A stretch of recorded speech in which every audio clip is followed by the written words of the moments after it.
Hello fellow Clashers, this is KairosTime and welcome to another episode. I hope you're all doing great. Today we're going to be taking a look at a Rocket Siege deck. It is an all Doot deck. Now before you're asking, wait, is it not all Doot? What about the Rocket? The Rocket actually has a skeleton face painted on it, so I count that as a skeleton Doot card. Now, I actually created this deck when I was messing around with my clanmates for a Halloween special where we just did a bunch of matches playing all Doot decks, and it was actually a lot of fun. If you have some spare time and you just want to mess around with your clan members, then that's actually a great way to do it. It's a lot of fun.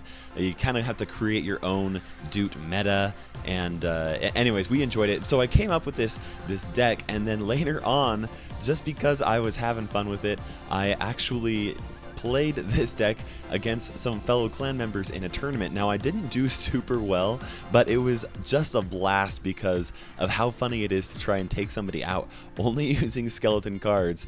And the Rocket Siege is actually kind of a fun playstyle, especially if you have it with the mirror. Now that's not always a great win condition, but I'm going to talk a little bit about how to play this deck so that you can mess around with your friends, or also even just try around in challenges. You'll be playing people and they will be amazed if you can take them out using all skeletons. Now sometimes they have to be paying attention to see exactly what's going on and know that they did just face an all skeleton deck. Sometimes people aren't always paying attention, but anyways, yeah, so now I am planning on creating a guide on how to play pure Rocket Siege decks.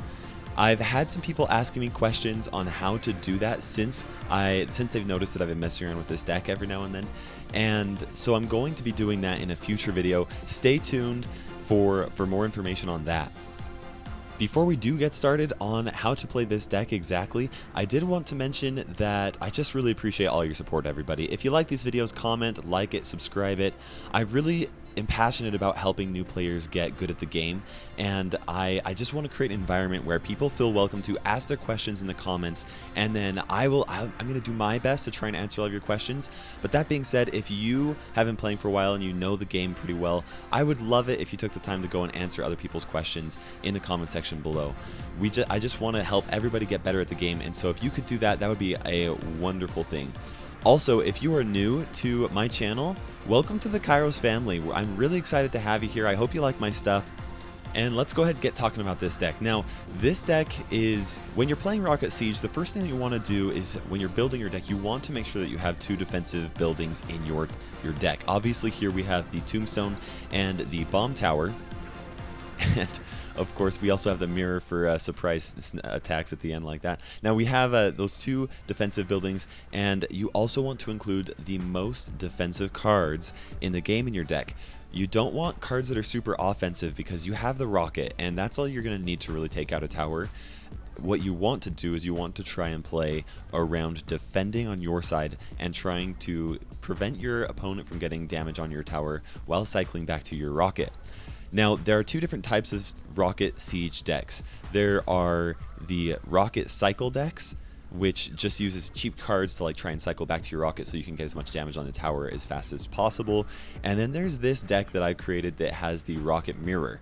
Rocket Mirror sounds kind of like a crazy combination, but it actually works pretty well if you save that mirror for the right time. Now, that means you do have to have that mirror card in your hand and wait for a while to try and save it. I don't actually recommend using the mirror card on any of the other deck or other cards that are in the deck unless you are really needing to, you're in a dire situation. Most of the time you would be better off actually saving that mirror for the Rocket to try and clear your opponent's tower.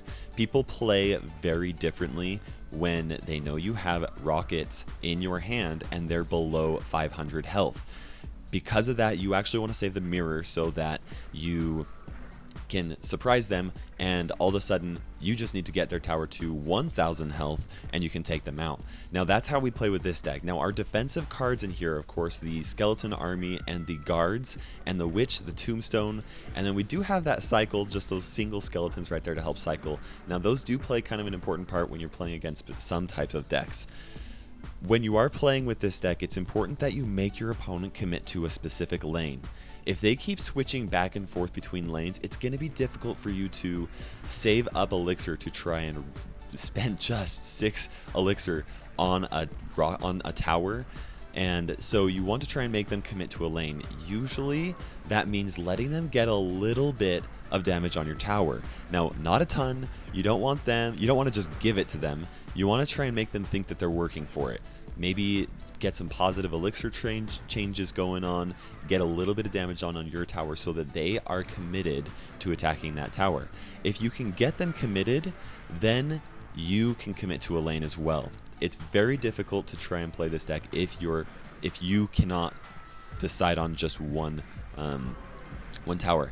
Now, the reason why it's important for them to be committed is so that you can take care of their supporting troops while rocketing the enemy tower. If you can get rid of their supporting troops, then you're going to be able to really easily defend against your opponent with your defensive buildings like the tombstone and the bomb tower. Now, when you are playing the Lava Hound and the Golem, it's important that you do, or when you're playing against those cards, especially because those cards are really strong right now, those are two decks that I found that this deck does have a difficult time with.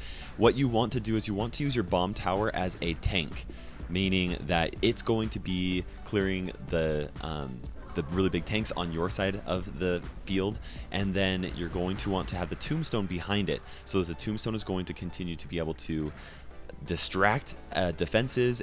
It's also really important that you save your witch because she's so good at defending against your opponent, but you have to let her kind of build that up, and especially when you're playing against the Lava Hound, then the witch is your only card that can get rid of air troops, so definitely save her out for that.